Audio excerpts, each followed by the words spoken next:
bakea eta dizkidetasuna lehiaketara. Hemen balioak dira galdera eta erantzun garrantzitsuenak.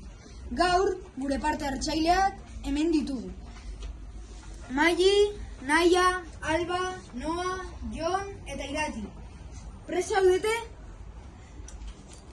Bai. Lasai egon, hemen ikasteko gaude. Prest.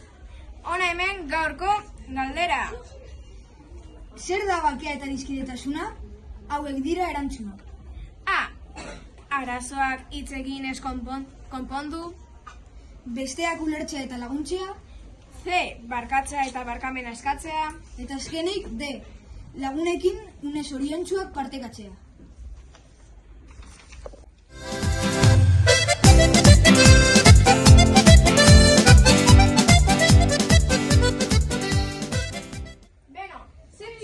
Zaizue? Oso zaila. Denak onak dirudit eta ez dakigu zer erantzun. Uste dut publikoaren komodina behar dugula. Primeran, publikoaren laguntza aktibatuta.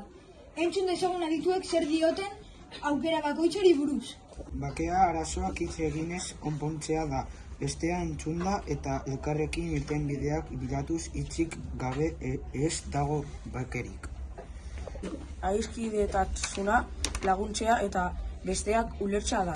Norbaitek laguntza behar badu bertan egotea. Adiskidetasunaren oinarria da. Barkatzea eta barkamena eskatzea bakearen txat eta adiskidetasunaren txat ezinbestekoa da. Akatsa aitortzea eta adiskidetzea errespetu eta maitasunaren erakuslea da. Une zoriontsuak partekatzea adiskidetasunarako funtsezkoa da. Barre egitea, gozatzea eta oroitzapenak sortzea lagunen arteko harremanak sendotzen ditu. Orain, adituen azalpenak entzun dituzu. Zein da zuen erantzuna? Uste duguz erantzun guztiak zuzenak direla. Bikain! Irabazi duzue!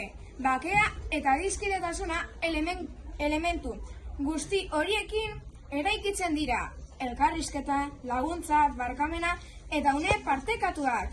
Zoriondu dezagun!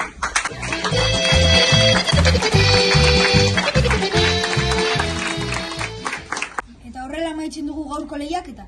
Gogoratu, bakea eta dizkidetasuna gure eskuetan daude. Hurrengora arte bakea eta dizkidetasuna lehiaketan.